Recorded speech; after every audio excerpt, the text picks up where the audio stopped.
can't give the world to you, but I'll give you what I have.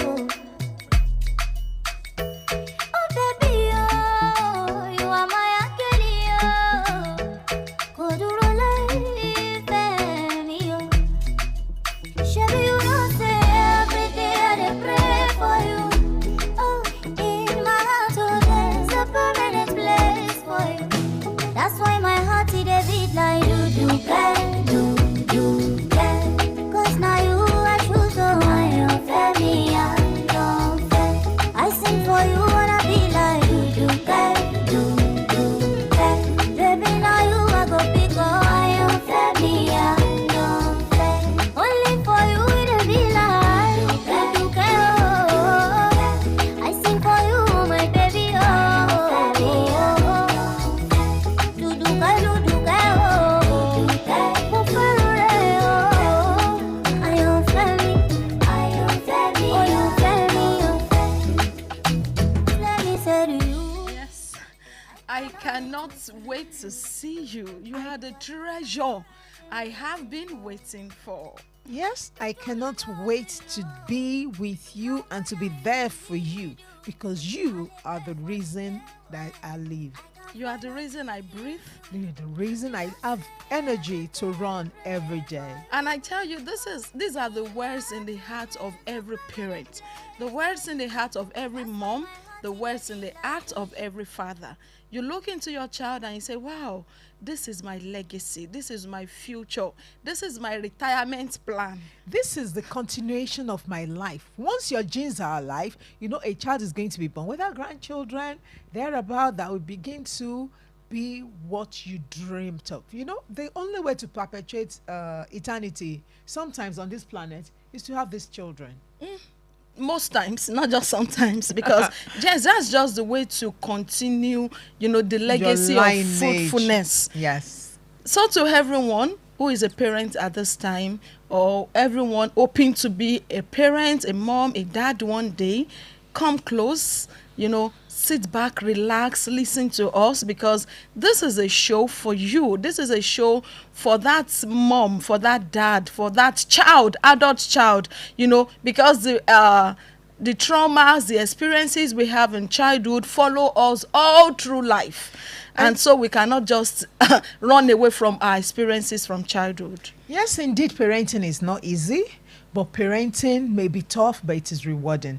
Because sometimes when we say let children listen to this holistic program, is because they may even be able to deal with the trauma that they are being exposed to now that you are not even conscious of. Something that could become a problem tomorrow could have been resolved while they are listening to this informative, educative, and entertaining program. So welcome to your show again. Tell a friend to tell another friend that it's Parents Alert O'Clock. And you know how we roll on this show. Dr. Kaytee is in the studio, and of course I am Rachel Oluwafemi Oladipupo. You know you can call me Ray. Radiant Ray. Thank you, Dr. It's Kaytee. so good to be with you the beginning of this week. You too. Thank you. I am Oluwakemi Ademola Remu. Simply Kaytee. Yes. You know I like to call her Dr. Kaytee. It's not Thank easy you. to bag a doctorate. You thank get you. it. So I consider it a sin to actually call Kaytee without the doctor. Since you were at my graduation.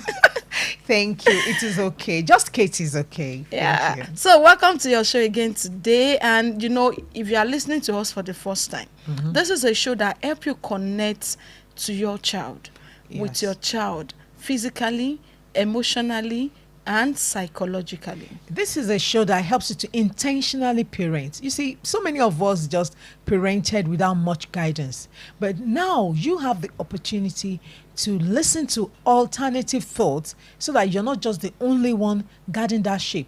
It is you knowing, reducing the risk of parenting, because parenting can cause a lot of anxiety, and it can also lead to a lot of unsure-footedness. But when you listen to a program such as this, we walk along the journey with you. We all work together, and you can, of course, call in. Yes, we like to have your feedback. We like to have your comments. We like to have your contribution. We like to have your reaction, because we do know you know better than we do. And sometimes, you know, like we've always said on our shows, that our experiences differs. Sometimes when you get to share your experiences, it will lighten up one other person, another parent experience, and sometimes it gets to motivate us even to do better. Definitely, you are the experts because you are the experts of your own life, but your experience is beneficial to many generations unborn. And believe it, internet never forgets. And since we're streaming, you can always go to our page, go through past topics that are important to you and interesting to you, and that is the way to So go. nǹkan tá à ń sọ ní kúkúrú èdè ni pé tẹ́ bá ń gbọ́ wa lónìí ẹ ti mọ̀ pé tẹ́ bá ti gbọ́ Dùdùkẹ́, it is either authentic woman or parent alert. Ní Sunday báyìí parent alert ni ẹ wá ti mọ̀ pé ètò yìí ètò yín ètò wa ni torí àkíyèsí àwọn òbí. A máa pàkíyèsí yín sí àwọn nǹkan tí àwọn òbí tiwa ti ṣe tí wọ́n ṣe tó kù díẹ̀ káàtó èyí tí wọ́n ṣe dáadáa bó ṣe affect àwa bí ọmọ ń sìn táwa náà ti ń di òbí fún àwọn ọmọ mi and àwọn nǹkan yẹn bó tún ṣe lè affect àwọn ọmọ tá a ti bí àtàwa náà báwa gan ṣe lè heal ó tún máa ń jẹ́ tò tó máa ń ràn wá lọ́wọ́ láti connect pẹ̀lú àwọn ọmọ wa physically láti wà available fún wọn emotionally àti psychologically bóyá Kaytee máa bá mi túmọ̀ emotionally àti psychologically.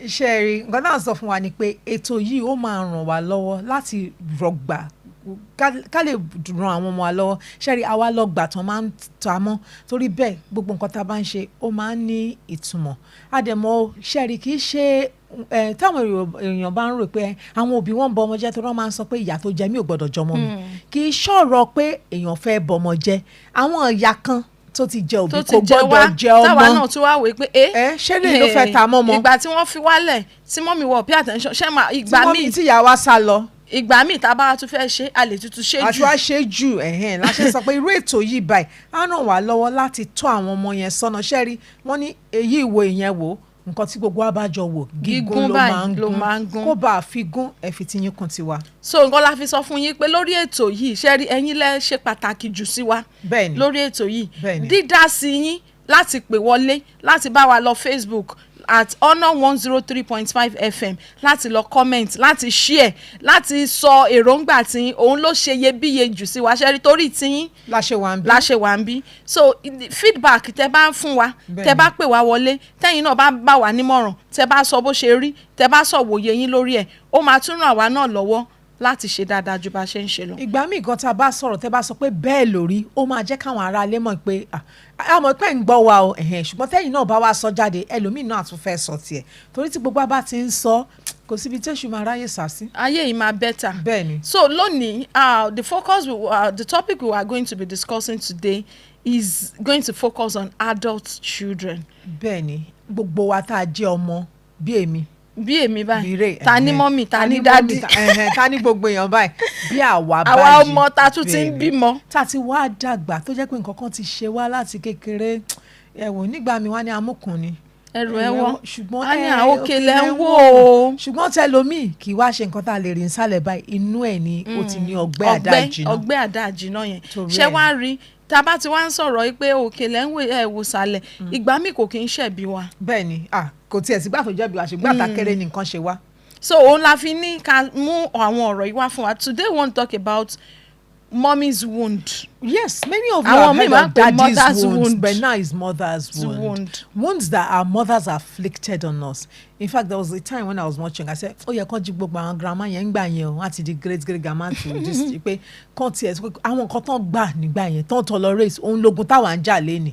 So it means that there are things that have happened in the past and mothers trying to please society, trying to please an abusive husband, trying to please some religious tenets, trying to please some tradition. Or trying to be perfect. Yes, they have because afflicted wounds.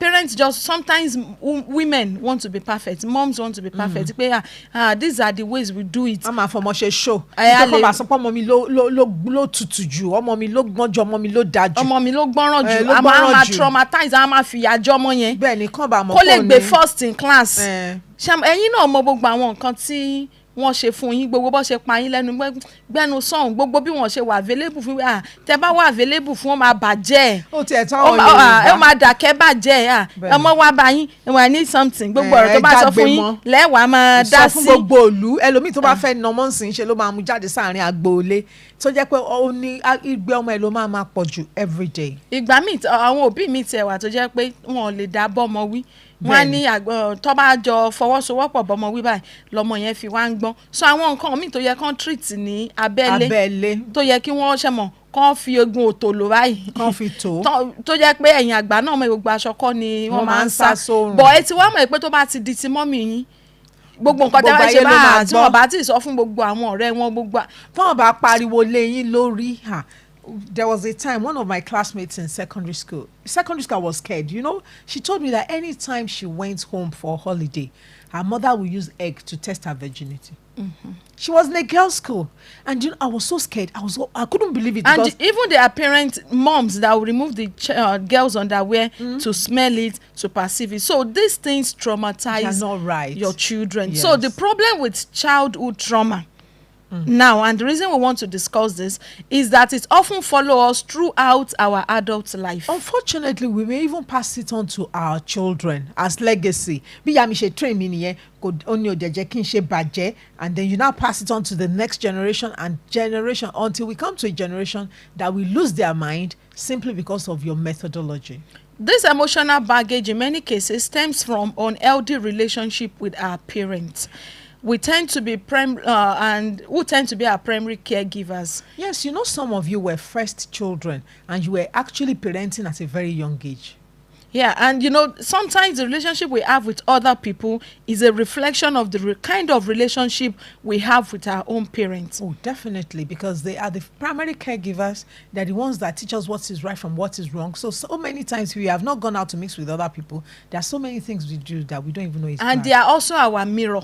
They are the one that will mirror life to us. Àwọn ló máa sọ bí ilé ayé ṣe rí bóyá ṣe máa ń gbáyé bó ṣe máa ń hùwà so gbogbo àwọn nǹkan tá à ń sọ yìí ni pé gbogbo àwọn emotional baggage tá a ní gbogbo àwọn ìpòrúurú ọkàn tí ẹ ní àìmọ̀wá hùwà. ìyìn tó jẹ́ pé gbà mí ẹ mọ̀ pé nǹkan burúkú lẹ̀ ń ṣe o ṣùgbọ́n apá yín ò ká láti stop ó ti máa dàbí default setting bí sì àwọn tó máa ń pariwo mọ́yàn yẹn wọn mọ̀ pé nǹkan burúkú ni o torí pé láti kékeré náà ti ń jágbe mọ́ wọn. language tí wọ́n mọ̀ nìyẹn bẹ́ẹ̀ náà lè pè. bẹ́ẹ̀ náà lè pè. bẹ́ẹ̀ náà lè wà ebú. ìyẹn tiẹ̀ lágbára. ṣẹ́rí nǹkan táwa ń sọ ìkí wá ń ṣe fún ọmọ obìnrin nìkan àti ọmọ obìnrin àti ọkùnrin. téèyàn bá ṣàti jẹ́ ọmọ àgbàlagbà. So in most households, even in every household, the mother is the primary caregiver. Abi. Meaning a relationship with her is the most crucial of all relationship in a child's development, in developing the child's emotions. And we know that many women, when they have little children, are traumatized in dysfunctional marriages.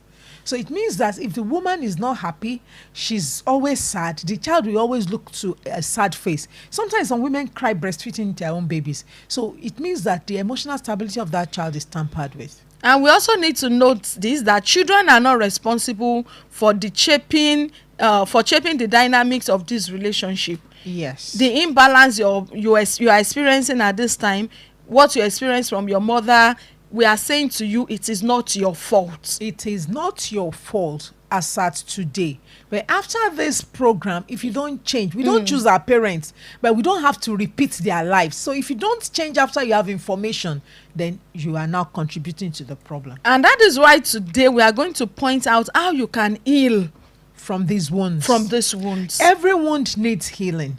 Just like a physical wound needs healing, emotional wounds need healing, psychological wounds need healing, spiritual wounds need healing. And the time for this healing will always differ. I know you know this. So the deeper the cut, the longer it will take to heal. And then the more you expose a wound, the more easily it will heal. So when we talk about mother wound, it refers to this psychological scar. Yes. That is left on a child's psyche.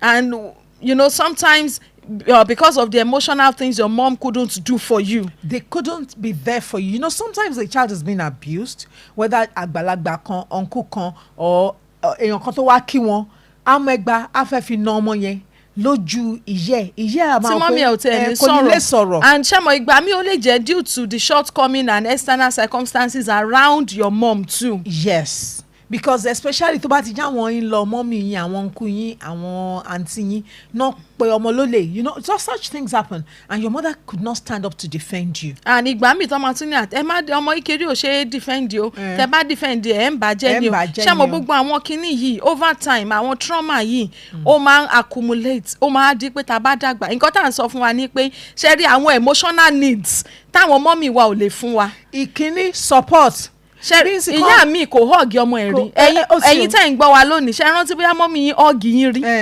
bóyá ní kékeré àbí ńgbà tẹ́ dàgbà pé my baby God bless you kọ́ dì mọ́ yín kọ́ wà mọ́ yín I love you in fact tí ọmọ mi bá sọ I love you fún yẹ ẹ̀gẹ̀ yẹ wa ni kí ló ṣẹlẹ̀ ìyá mi gan ò sọ fún wa rí so nǹkan tá à ń sọ ń sìn ni pé gbogbo àwọn emotional baggage tá à ń ní tó wá jẹ́ pé àti nífẹ̀ẹ́ gan wá dogun fún wa tẹ́lómi bá nífẹ̀ẹ́ wa gan kí ló tó ṣe nífẹ̀ẹ́ mi gangan why you love wà á ní láti ṣàlàyé because àrífẹ́ yẹn ṣàjẹwé pé àwa deserving of the love. Yes. so nǹkan tá à ń sọ fún wa ni pé gbogbo àwọn emotional needs táwọn mọ́mì wa ò lè fún wa. support, verbalization of care, words of affirmation, validation, gbogbo yẹn la nílò because then proper good attachment ipe kò sí nǹkan bá ti kàn mí ó ti kàn yá mi nìyẹn. This is security. That is why you now have a solution, a situation where many Nigerians want to buy everything. They think they can buy love, buy peace, buy everything, buy. No,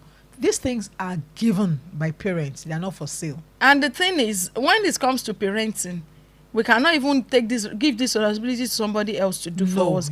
It is personal. You have to do it. Shawari ìgbà mi, money will not replace love. If it is not possible. Kò possible. Mo ní láti ṣiṣẹ́ ni mo ní láti ṣiṣẹ́ tá a bá lọ ṣọ́ọ̀bù tá a bá lọ ọjà ẹ máa wá lọ ṣọ́ọ̀bù in fact mo rí ìyá kan àwọn ọmọ ọdún méjì ẹ gbé sí daycare láti aago méje àárọ̀ aago méje alẹ́ lẹ tó lọ gbé ẹ wá ń sọ pé wọn tọ́jú ẹ̀ wọn pay attention sí tọmọ yẹn bá fẹ́ de dápà ṣé máa ní àwọn complain oríṣiríṣi wọn ò fi ìdẹ dáadáa kò jẹun dáadáa wọn ò bójútó blame tó yẹ nǹkan tó yẹ kẹ́yìn ṣe fúnra yín ẹ wá ń gbé ẹ̀bi ẹ̀rù ẹlòmíì tá à ń mọ̀ wò bí ọlọ́mọ jẹ́ nǹkan tó tiẹ̀ máa ń wá ń pa mí lẹ́rìn jù ni pé lọ́pọ̀lọpọ̀ ìgbà nǹkan tá à ń wá káàkiri àpò ṣòkòtò wa ló wà tọmọdé bá kéré ẹ jẹ́ ká tọ́jú ọmọ.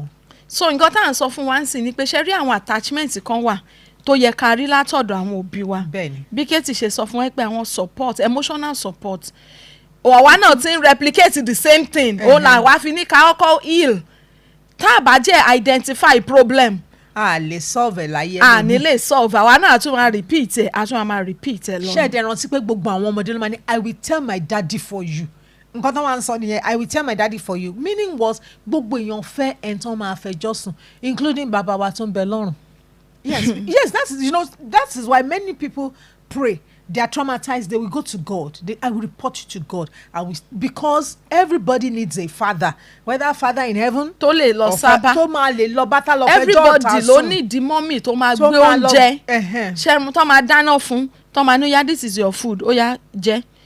ṣẹ́mo the fact pé à ń provide fún ọmọ yẹn lásìkò tẹ́bí ń pa kì í ṣe àwọn ẹ̀yin náà ẹ̀rọ ìgbà tẹ́ kéré àwọn wo ló máa ń fún yín lóúnjẹ ṣáwọn neighbor ni bóyá ńgbà tó bá rí pé bí ń pọmọ yìí mọ́mí ò máa jẹ fóúnjẹ lẹ̀ fún wọn àìṣẹ̀ wàá pè yín àjẹkù bóyá àwọn ọmọ tiwọn àbí táwọn jẹ wọn àìṣẹ̀ wàá gbé fún yín ṣe rí àwọn nǹkan tá à ń sọ yìí provision oúnjẹ bóyá àwọn ará àta ló ẹ̀ṣẹ̀ rí pé òtútù mú aṣọ tọmọ yìí wọ̀ yìí kò gbó dáadáa àwọn ará àta ló ẹ̀ṣẹ̀ ń fún yín láṣọ tó fi ń cover yín. a mọ̀ pé kì í ṣe pé ẹ mọ̀ọ́mọ̀ ṣe o bóyá láyé ìgbà yẹn nǹkan le ni bóyá láyè sí ó tún wá ṣe ń le sí ṣùgbọ́n ẹ jẹ́ ká fi ọ̀rọ̀ sọ ṣẹ́rí tí ó bá jẹ́ pé aṣọ yẹn mọ́ kì í ṣe dandan ni kó tuntun àwọn ọmọdé ò béèrè nǹkan tó pọ̀ o oúnjẹ gan ẹ jẹ́ kọ́ ọmọ yẹn mọ̀ pé kó fi óyá ẹ jẹ́ ká bá fìfẹ́ jẹ.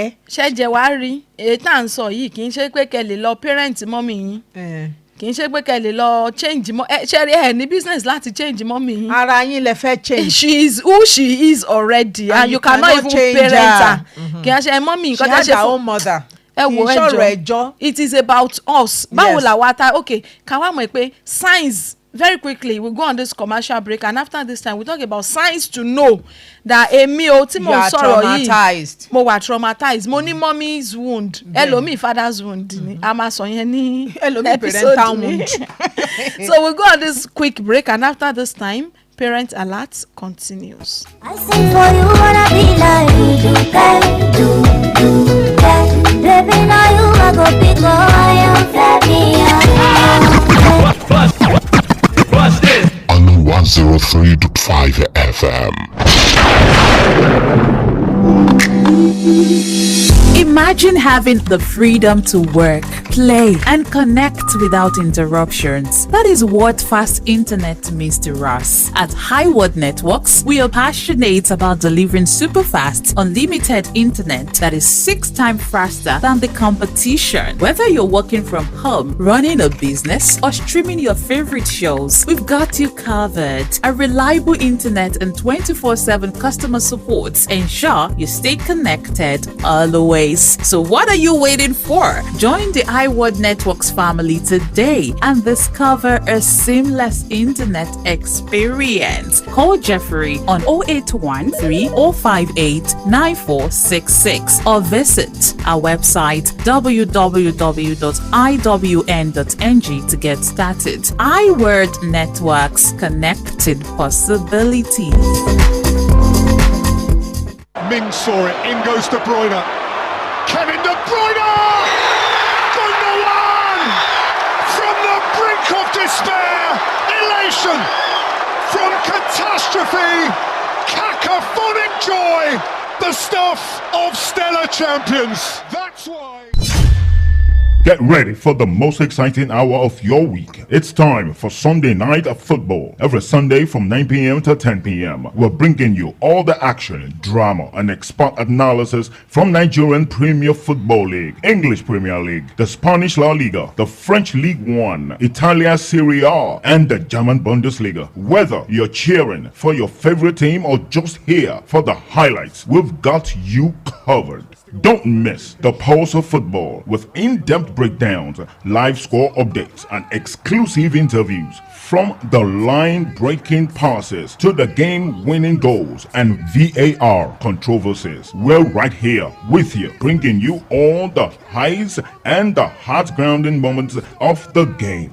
Join us every Sunday at 9 p.m. for Sunday Night Football with your hosts, Ayomikun Adeniyi and Samuel Akintunde. Your Sunday night will never remain the same.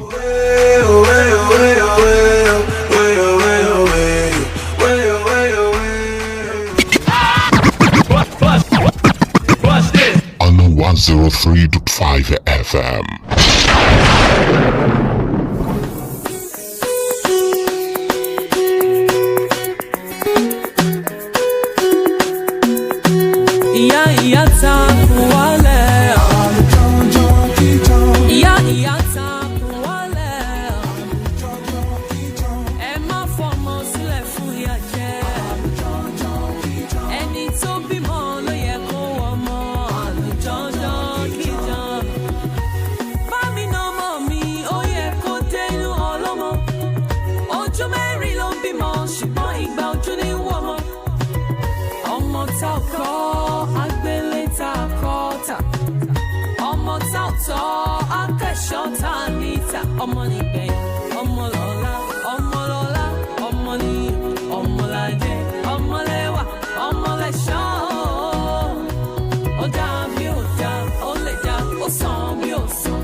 Yes, welcome back. The show is still Parent Alert with Kaytee and Ray. And you are on to your darling station on 103.5 FM. And today on this episode of Parent Alert, we are discussing how to understand mother's wound. The signs, symptoms. How do you know? Maternal trauma. Wípé ìyá mi ṣẹ̀ mí.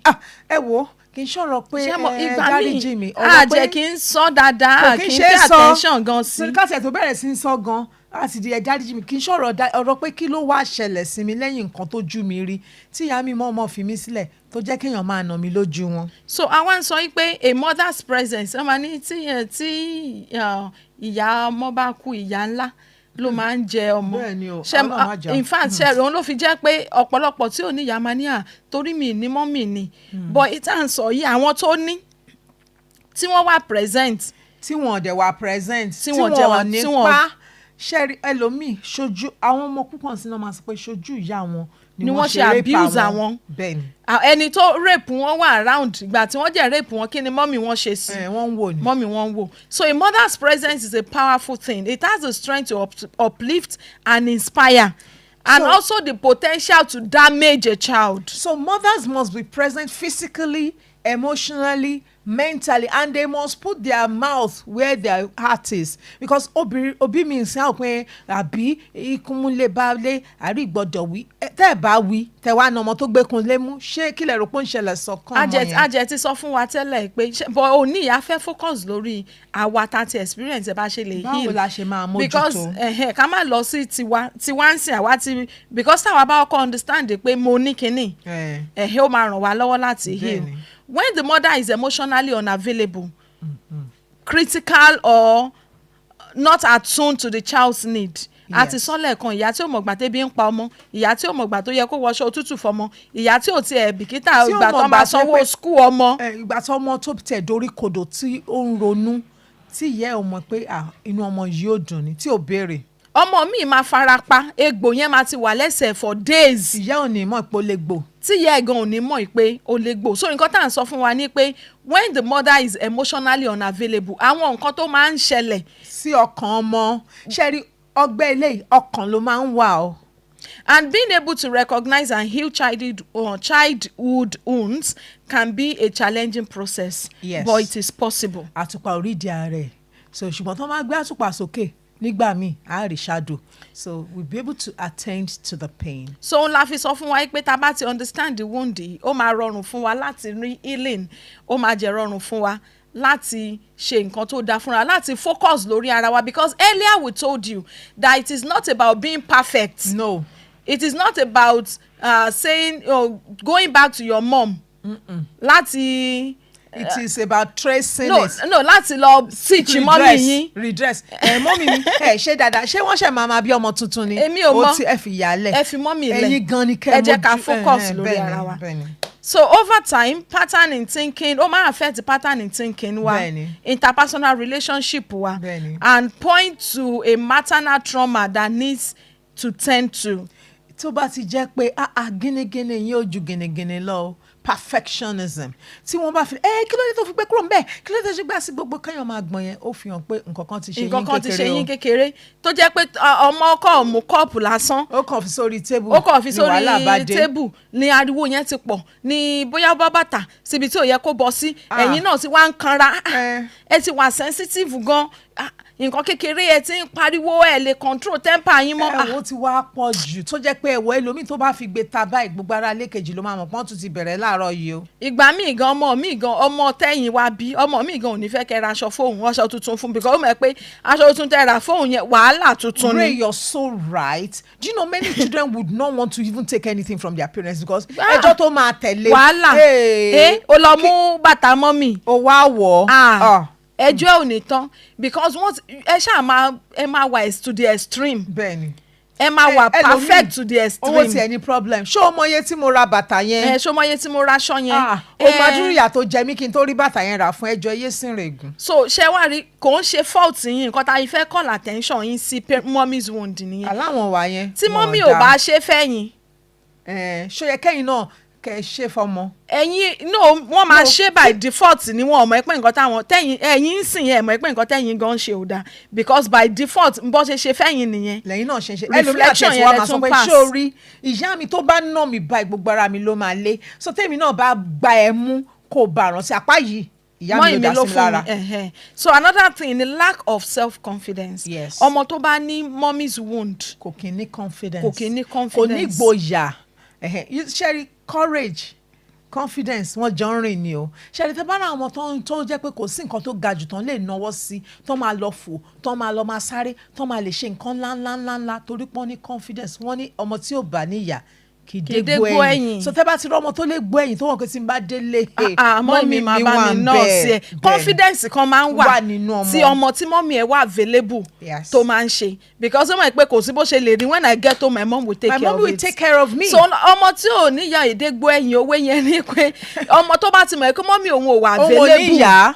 ṣe mo tó ó jẹ́ má lọ ṣèṣe kò sẹ́ni tó máa tọ́jú ẹ̀. so the person will not be confident in iṣẹ́ kéèyàn má take risk is risky. So when you don't take necessary risk is because you're wounded. And so you as a parent, you as an adult now, pay attention to yourself. Do you have these signs?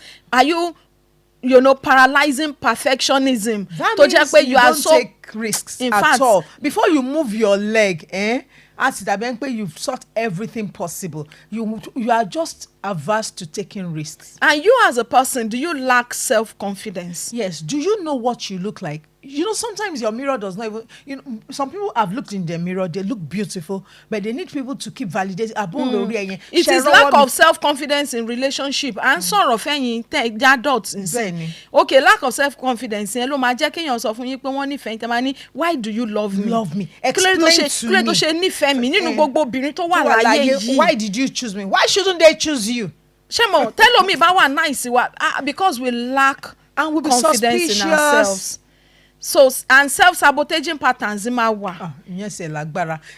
Now you've met somebody that likes you, then you start discouraging them. Àwa gan la ma sabotage effort ara wa. Bẹ́ẹ̀ni. Because I lack self-confidence. Ìgbà mi a máa ṣe nǹkan, a máa wí pé mi ṣe dáadáa jọ̀ọ́ jẹ́ kí n feel. Ìgbà mi tó bá ṣe compliment wa gan will not be able to receive this compliment because of the trauma, childhood trauma and wound that is within us. And I tell you, this also affects your spiritual relationship with your God. Some people, when they pray once, Koto, they must do it. They must climb up and down. They must look. Why? Because a lot means that you don't even understand yourself. Yeah, and a cruel inner dialogue that belittles you. Yes. Negative self-talk. Yes, lagbara.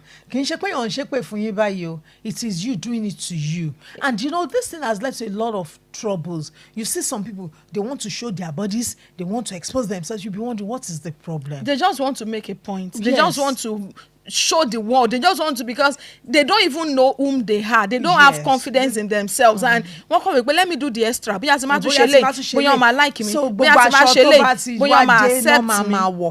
any fashion by tó bá ṣe ń bẹ̀rẹ̀ àwọn náà máa gbèrú. So why? And another sign is a deeply rooted feeling of unworthiness. Low self-esteem. You just feel you are not enough. You are not worthy. And when you say, Master, who am I? Who am I? Who are you not? You are a human being made in the image of your Creator, and you have destiny with you. You're filled with goodness and mercy, and the world is waiting for you to give of your wisdom to them. The world is waiting for your manifestation. Please. That is kind of spiritual, but that's just what it is, because the world needs you. We need you. Until you feel worthy, until you feel enough in yourself. Until you think that you can give something, you never will. So you are a treasure trove. Somebody is waiting to discover you, and we are waiting for you to bring of your experience to the world. And another sign to know you have a mother wound, fear of becoming a mother. You don't want to marry. In fact, because experience pẹ̀lú mommy yín ó sì wà lórí yín no, I don't want to be a mom. I don't want to be a mother. Sharing yẹn. Marry to my marry gan to my I'm not ready to have a child. I've met so many wonderful people that will say that they were not thinking of marrying because you are afraid you cannot repeat another man's life. Eventually, ìgbà tí a bá wá tún bímọ náà. Ẹ̀rù á máa bà wá láti tọ́jú ẹ̀ because experience àti ní pẹ̀lú mọ́mí wa àwa náà máa tún máa wà careful àwọn nǹkan tó yẹ ká ṣe pẹ̀lú confidence bóyá discipline ká ṣe pẹ̀lú confidence love ká ṣe pẹ̀lú confidence àwọn máa wà careful àwọn máa tiptoe around àwọn ọmọ wa because what is right and what is wrong. Right. Yes, so many times parents negotiate with children they should discipline. So very quickly, we'd like you to be part of this show, please. Ṣé rí ṣẹ́yìn tí ní ìrírí tá à ń sọ yìí, ṣé ti ní ìrírí àwọn mọ́mì tí ò náànú tí wọ́n wà empathetic tó jẹ́ pé ìgbà tẹ́ bá ń sọ pé ebi ń pa mí bá wọn náà wo ebi yẹn ó máa pa ẹ́ dáadáa. Ṣó mọ̀ tán. Onítàn ẹran mi létí ẹ̀yìn ara lẹ́jọ́ ẹ pé wọlé wọ́n máa ṣó mọ̀ tán ebi ní ń pa mọ́nàmọ́ná ṣẹ́mọ̀ àwọn parent tí ò wà empathetic ọmọ tó ẹ fara ṣèṣe ní kékeré tó yẹ kán bá yín tán wo egbò yẹn bó ṣe máa wà lára ẹ̀ dáadáa wàá wá kẹ́kọ̀ọ́ pé èèyàn kì í ṣeré ipá. have you experienced something bíi pé bóyá mọ́mí yín wọ́n taste ọbẹ̀ lórí iná ẹ wá wò pé èmi náà ńkọ́ wọ́n wá fi tẹ̀ lọ́wọ́ báyìí àbí neglect àwọn ìyá tí ò ti ẹ̀ rí ẹ tí wọ́n ti ẹ̀ mọ̀ ẹ́ kó exist ẹ wò nọ́mbà tẹ́ fi máa bá wa dá ṣètò lónìí ṣé mo ipa ti sọ fún wa pé lónìí àwọn kan fẹ́ kẹ́ understand what parents wound is àwọn kan fẹ́ kẹ́ understand sign and symptom mi pé èmi bí àgbàlagbà mo ní parent wound so ìgbà tó bá di next episode a máa sọ̀rọ̀ how to heal from mother's wound. Yes. The number to call in 091-5103-5555. Nọ́mbà tẹ́ fi lè bá wa dá sí ṣó ṣe yín rí sẹ́yìn náà ń go through abẹ́rẹ́ nìkan tó ń ṣe around yín báwo lẹ́yìn ṣe overcome ti yín 091-5103-5555. We have a caller. Hello. Hello ma. Hello sir. Ẹ káàsán ẹ kúṣẹ́. Ẹ ṣé sá orúkọ yín àti ibi tẹ́ ti ń pè wá sá. Aláti oríta ni mo ti ń pè yín Ṣọlá lórúkọ ti tèmi. Ok ẹ ṣé Mr. Ṣọlá ẹ bá wa dá sí sá. Ẹ kúṣẹ́ náà ma. Yes sir. ìfàtẹ ẹ rí ṣe iṣẹ́ tó lágbára bẹ́ẹ̀ gbogbo nǹkan tẹ́ ń sọ yẹn ó wà lára wáìfù mi. Ó wà lára wáìfù mi. Nígbà kan èmi àti ẹ̀ máa ń jà lóríta ó ní confidence rárá. So èmi àti ẹ̀ máa jọ hájì lórí rẹ̀ ta. Our responsibility to carry out as a mother. Èmi tó jẹ́ ọkọ ẹni máa ń bá ẹ ṣe. But kò tètè understand the fact nítorí mo sọ pé ọwọ́ nǹkan yìí àtàrà mọ́ mi ẹ̀ ní gbogbo nǹkan ìtì wá. So but ìbàdàn wá ṣẹ̀ṣẹ̀ wá ń sọ ń sìn ó dùn pé kò sí lára ìgbà sọ pé kó wá ra gbọ́ rédíò. Ẹ jẹ́ kán gbọ́ ní Facebook wọ́n lè rí wò ní Facebook ní Ọ̀nà FM parent alert. So next week too a máa ṣe bọ́n ṣe máa heal náà. And God bless you. You're really doing a great job there. Thank you very much. Ẹ ṣé Mr. Ṣọlá. Thank you sir. Yes sir. Ṣẹ́rí àǹkan tá à ń sọ ní àwọn òrírí àwọn ọba ṣe ń parent ó wà lára àwọn experience tá a ní. Nígbà mi tábà tiẹ̀ ṣọ́ra. Hello. Ìgbà mi ó máa ń tẹ̀ ń da lérú ń gbà mí. Torí tí ọkọ wa bá ní tí wọ́n bá ní understanding tí wọ́n bá dẹ̀ lè farada pẹ̀lú wa á wá di wàhálà tó máa fa ìjọ̀ngbọ̀n nulẹ̀. Òun la fi sọ pé ṣe rí ètò yìí tẹ́ bá ń gbọ́ ẹ má dá gbọ́ ẹ pé àwọn olólùfẹ́ yín ìgbà míì ẹ lọ sí Facebook ẹ bá wa share torí àwọn ọ̀pọ̀lọpọ̀ wà tí wọ́n ń la nǹkan tá à ń sọ yìí tí wọ́n là ń kọjá báyìí àwọn ọ̀pọ̀lọpọ̀ wà gan tí wọ́n understand pé kí ló dé tí mo fi rí báyìí bí ìyá sáwọn ọmọ mi ṣẹ́rí tóbìnrin bá là confidence á máa wà careful láti deal pẹ̀lú àwọn ọmọ ẹ̀ wípé mi ìmọ̀ bóyá ti máa fear of rejection ó máa wà ń bẹ̀ even àti relate pẹ̀lú ọkọ wa gan a máa wà extremely careful because we will be afraid that they might reject us. Agunbiade S.A. Sheriff wọ́n ní good evening thank you so very much sir. Oyindamola Ogunremi sister mi wọ́n ní mọ́nàmọ́ná. Ebi tó ń pa mọ́nàmọ́ná. Ebi tó ń pa mọ́nàmọ́ná tó tọ́ ní sẹ́rí òun la fi ń sọ fún wa pé àwọn parents àwọn ọ̀yá tí wọ́n bá ní nǹkan tá à ń sọ yìí tí wọ́n bá ní tó bá ṣe fún wa àwọn sign tá a máa rí ni pé wọ́n máa ń lack empathy. Bẹ́ẹ̀ni. Wọn ò náànú ọmọ kankan ṣe mọ ọmọ àmà ṣe kan. Victim past làwọn náà o ló ṣe jẹ́ pé ó gbọ́dọ̀ dúró lórí generation tiwa. So tẹ bá jẹ́ ń gbọ́ wá ń sìn ẹ jọ ẹ má blame ṣẹ́rí èyí tá à ń sọ lónìí àfi George wá ń sìn nǹkan tá à ń sọ fún wa ní pé. Kọ́ba àdẹ́kun. Childhood experience wa. is driving us the direction we shouldn't be going. We are unintentionally, accidentally wounding the next generation. So nǹkan tá a fẹ́ rí mọ́ ẹ jẹ́ ká kọ́wọ́ ẹ̀ ńlẹ̀ tó bá ti ṣe yín rí ẹ má fi ṣẹlòmíì. If you have been wounded as a parent, as an individual, as an adult nsìn. Don't pass it on. Please nǹkan tẹ́ ní láti ṣe ni pé ọkọ identify ẹ ọkọ acknowledge ó ṣe mí náà mọ́mì mi ò wọ́n try díẹ̀ mọ́mì mi ò try lápá abẹ yẹn tó máa nà ọba ẹlòmíì báyìí àǹtí ẹ̀ ló máa yá ń blade o ó ṣojú ìyẹ́ o ìyẹ́ ẹ̀ máa wò. ṣé ìyá tó ń kata bọ ọmọ lójú because and the thing is empathy is like emotional oxygen. Yes. ìgbà míì tá a bá wo àwọn ọmọ wa tá a bá wo ipá kí ló ṣe lọ́wọ́ pẹ̀lẹ́ ọkọ mi pẹ̀lẹ́ ọkọ mi ṣe rí bá a ṣe ń wà empathetic sọmọ yẹn bá a ṣe ń fìfẹ́ hàn sí a lè má sọ pẹ̀lẹ́ òmègbò jiná but the truth is. ó ń bomi sùúrù hello omi ìfẹ́ sí. hello ma. yes ma. ẹ kú ètò. yes ma. ọlọ́run bá wa tó orúkọ yín àti ibi tẹ́ ti ń pè wá máa. Táíwò Bọ́lájí láti mọ́nà tán. àǹtí Táíwò ẹ ṣé ẹ bá wa dá sí ma.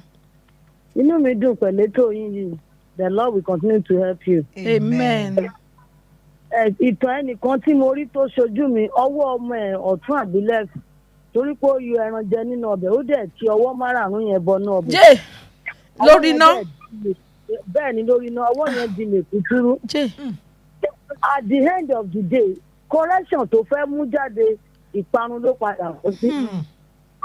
torí ọmọ yẹn grow pẹ̀lú ọwọ́ tó di mèkútúrú yẹn skin náà ọmọ yẹn di rúgàn.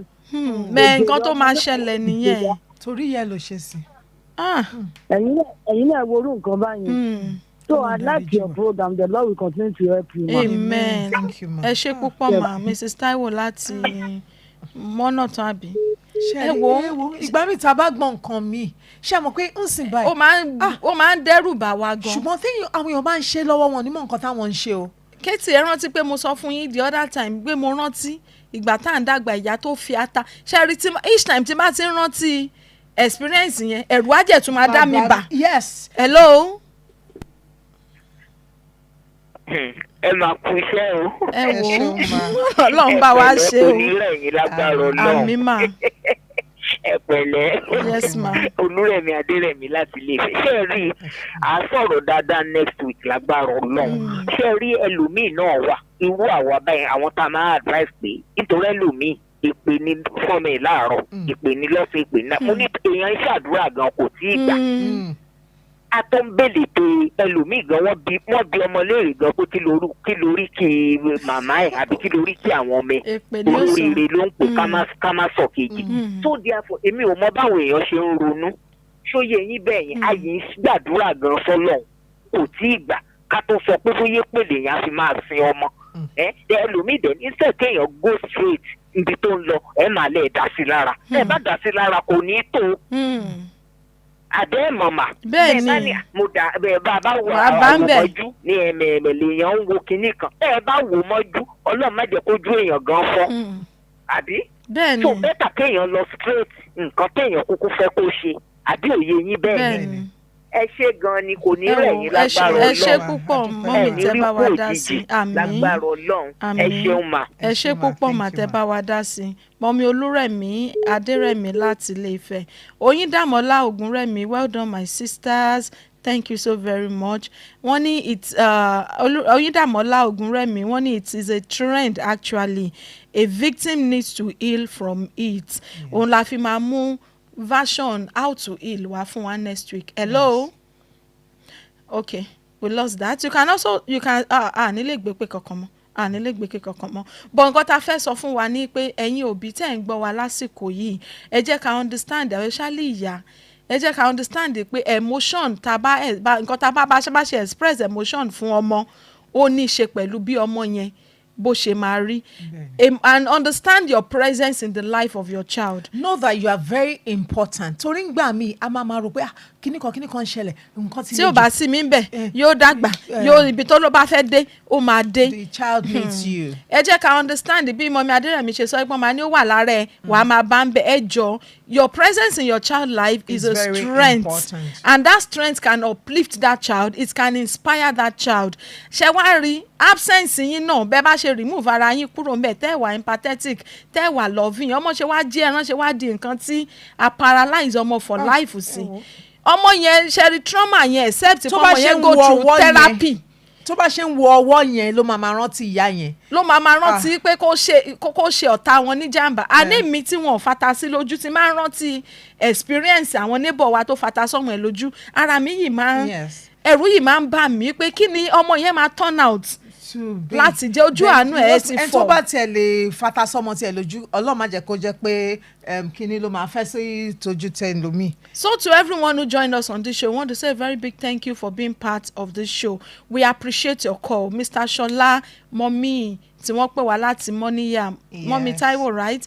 And Mommy Olúrẹ̀mí Adérẹ̀mí láti Ilé-Ifẹ̀, Sheriff Agunbíadé, Oyindamola Ogunrẹ̀mí. Thank you to everyone who joined us on this show. I think one ambassador is also on the Ojolanre. So thank you so much. Okay, Ambassador Ojolanre. Wow, yes. Thank you so very much. I can see Honorable Femi Adebisi. Yes. Thank you so very much. Let's do this again next week, same time, same station, Honor 103.5 FM. Don't touch that dial. Just leave it.